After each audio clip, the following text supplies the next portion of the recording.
Hello, everyone, and welcome back to the channel. I'm Emma, and today we're talking about something that sounds small, but feels very big for many English learners. Small talk. Honestly, John, I still remember how nervous I used to feel when someone started a casual conversation with me in English. Hi everyone, I'm John, and yes, small talk can feel scary. You know those moments when someone says, "Hi, how are you?" and suddenly your mind freezes? You know the words, but they just disappear. That happens to so many learners, and it used to happen to me too. Exactly. People think small talk should be easy, but for learners, it feels like pressure. You worry about grammar, you worry about accent, you worry about sounding silly. And sometimes instead of speaking, you just smile and stay quiet. And that silence can feel uncomfortable, right? But here's the good news for everyone listening. Small talk is not about being perfect. It's about being friendly. It's about connection. And once you understand that, small talk becomes much easier than you think. So true. Let's start with the most common small talk moment. Greetings. Someone says, "Hi, how are you?" John, how did you used to answer when you were nervous? Honestly, sometimes I answered with too much information, or I panicked and just said, "Fine," and that was it. But later, I learned that a simple response works best. "I'm good, thanks. How about you?" That one sentence can carry you far. Yes, and it sounds natural. You don't need a long story. Small talk is short and light. For example, at work, someone might say, "Good morning." You can reply, "Good morning, how's your day going?" That already opens the door. And once the door is open, you can step in slowly. One of my favorite small talk topics is the weather. It sounds boring, but it works everywhere. You can say, "It's really hot today, isn't it?" Or, "Looks like it's going to rain." I love that because there's no right or wrong answer. Someone might say, "Yes, it's so hot."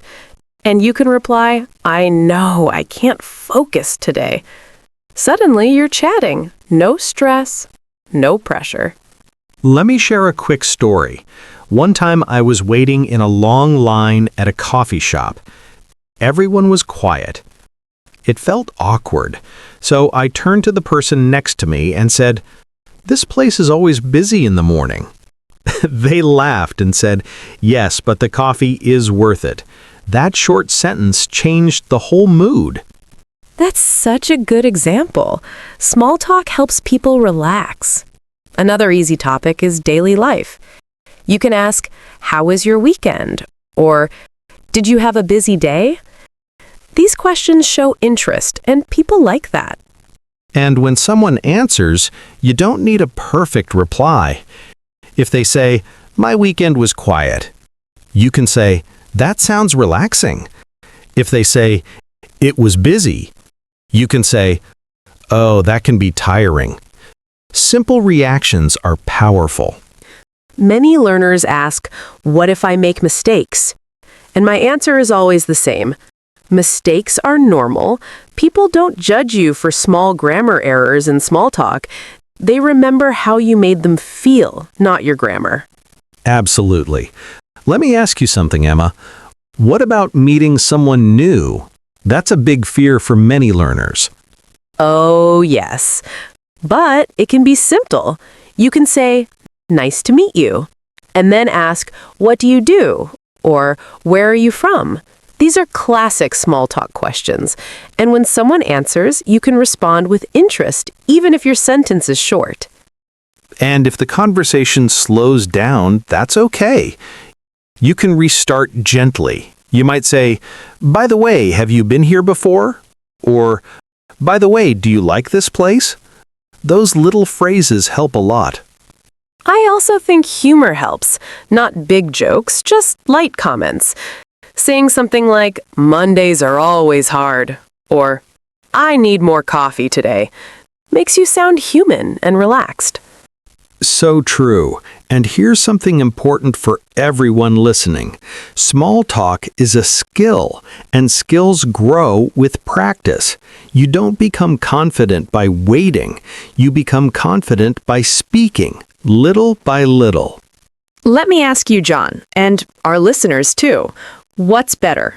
Staying silent because you're afraid, or speaking imperfect English and building confidence? Speaking imperfect English, always. Every small conversation is a step forward. Even one sentence a day can change how you feel about English. So today we encourage you, try one small talk sentence. Just one. At work, at school, at a shop. Say hello. Comment on the day. Ask a simple question. That's how confidence grows. Thank you so much for listening to today's podcast. If you enjoyed this episode, don't forget to like, subscribe, and share it with someone who's learning English too. Remember, small talk is small, but your progress is big. Keep speaking, keep practicing, and we'll see you in the next episode.